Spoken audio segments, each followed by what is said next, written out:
అందరికీ నమస్తే. నేను మీ Aparna. Welcome to Aparna cooking and vlogs. ఈరోజు మనం ఈ వీడియోలో పల్లెటూరు స్టైల్లో నాటుకోడి పులుసు ఎలా రెడీ చేసుకోవాలో చూసిద్దాం. ఎక్కడ కూడా స్కిప్ చేయకుండా ఫుల్ వీడియో అయితే చూసేయండి.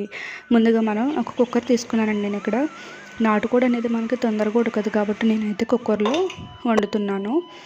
మీరు కూడా ఈ విధంగా చాలా టేస్ట్గా అయితే వస్తుంది. చూడండి, కొద్దిగా ఆయిల్ వేసుకున్నాను. ఆయిల్ హీట్ అయిన తర్వాత కొద్దిగా పచ్చిమిరపకాయలు వేసుకోవాలి. చూడండి, 2 పచ్చిమిర్చి వేసుకున్నాను. తర్వాత ఉల్లిపాయ ముక్కలు అయితే వేసుకోవాలి. చూస్తున్నారు కదా ఫ్రెండ్స్, ఉల్లిపాయలు వేసాను. ఒకసారి వేపుకుందాము. ఈ ఉల్లిపాయలు మనకు మంచి కలర్ వచ్చేంత వరకు కూడా ఫ్రై చేసుకోవాలి. ఉల్లిపాయ అనేది మనకి ఫాస్ట్గా కుక్ అవ్వదు కాబట్టి కొద్దిగా సాల్ట్ అనేది కూడా యాడ్ చేసుకుందాము. చూడండి, రుచికి సరిపడా సాల్ట్ ఇక్కడే వేసుకోవాలి ఫ్రెండ్స్. మనం టేస్ట్ వస్తుంది, అలాగే ఉల్లిపాయ కూడా మనకి త్వరగా వేగుతుంది. చూడండి, సాల్ట్ వేసుకున్నాం కదా, కొద్దిగా కలర్ వచ్చేంత వరకు కూడా ఈ ఆనియన్ని మనం ఫ్రై చేసుకోవాలి.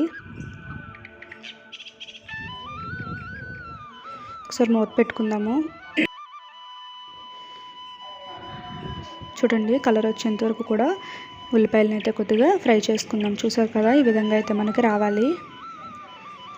ఇలా కొద్దిగా ఫ్రై అయిన తర్వాత మనం చూడండి నాటుకోడి మనం ముక్కలను అయితే వేసుకుందాము. చూసారు కదా ఫ్రెండ్స్, ఈ విధంగా వేసుకుని ఒకసారి మనం బాగా ముక్కలను అయితే కొద్దిగా ఆయిల్లో కొద్దిగా మగ్గించాలి.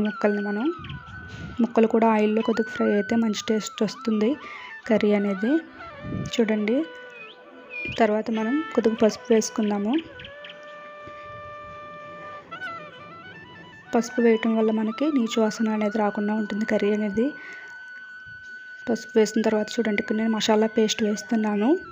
ఇదేమిటంటే ఫ్రెండ్స్, అల్లం వెల్లుల్లి పేస్ట్, అలాగే ధనియాలు, జీలకర్ర, గసగసాలు, దాల్చిన చెక్క, లామగ్గులు ఇవన్నీ కూడా మనం మొత్తం కలిపి పేస్ట్ చేసుకున్నాను ఫ్రెండ్స్. ఇది అల్లం వెల్లుల్లి, ధనియాలు, జీలకర్ర, లవంగాలు, దాల్చిన చెక్క, యాలకులు, గసగసాలు మొత్తం కలిపిన పేస్ట్ ఫ్రెండ్స్.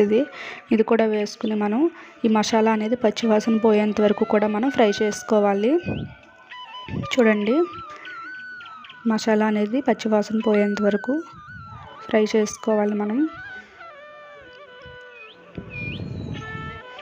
చూడండి, ఒకసారి కలుపుదాము.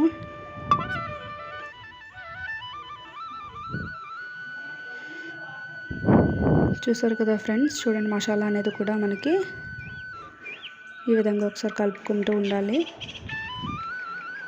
మసాలా అనేది మనకి పచ్చివాసన పోయేంత వరకు మనం ఫ్రై అయితే చేసుకోవాలి. తర్వాత మనం రుచికి సరిపడా కారం వేసుకోవాలి ఫ్రెండ్స్. చూడండి, కొద్దిగా కారం వేస్తున్నాను.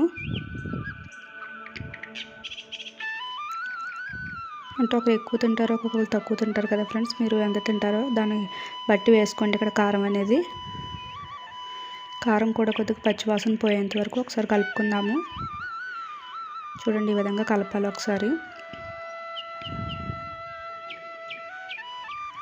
చూసారు కదా ఫ్రెండ్స్, ఇలా కలుపుకున్న తర్వాత మనం దీంట్లో కొన్ని వాటర్ అనేవి యాడ్ చేసుకోవాలి. ముక్కలు మునిగే వరకు నేను ఇక్కడ వాటర్ అనేవి యాడ్ చేశాను ఫ్రెండ్స్. చూడండి, వాటర్ని యాడ్ చేసుకున్నాం కదా, ఒకసారి కలుపుకుందాము.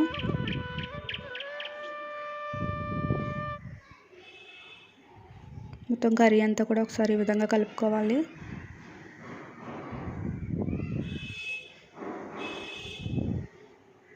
చూడండి, తర్వాత మనం శుభ్రం చేసి పెట్టుకున్న కొత్తిమీరని అయితే వేసుకోవాలి. కొత్తిమీరని శుభ్రంగా కడుక్కొని కొద్దిగా కట్ చేసుకుని మనం కొత్తిమీరని అయితే ఈ విధంగా వేసుకుని మూత పెట్టుకోవాలి ఫ్రెండ్స్. చూడండి, నేనైతే ఒక 4 విజిల్స్ వచ్చే వరకు ఉంచాను ఫ్రెండ్స్. మీడియం ఫ్లేమ్లో 4 విజిల్స్ వచ్చేదాకా ఉంచాను. చూడండి, ఈ విధంగా అయితే మనకి నాటుకోడి పులుసు అనేది రెడీ అయిపోయింది. ఈ విధంగా ఒకసారి చేసి చూడండి ఫ్రెండ్స్, చాలా టేస్ట్గా వచ్చింది. ఈ వీడియో మీకు నచ్చిందని అనుకుంటున్నాను. నచ్చితే ఒక లైక్ చేయండి. అలాగే మరిన్ని మంచి రెసిపీస్ కోసం మన ఛానల్ని సబ్స్క్రైబ్ చేయడం మాత్రం మర్చిపోకండి. మీ ఫ్రెండ్స్ అండ్ రిలేటివ్స్ అందరికీ కూడా ఈ వీడియోని షేర్ చేయండి. అలాగే మన ఛానల్ని సబ్స్క్రైబ్ చేసి సపోర్ట్ చేయండి. Thank you.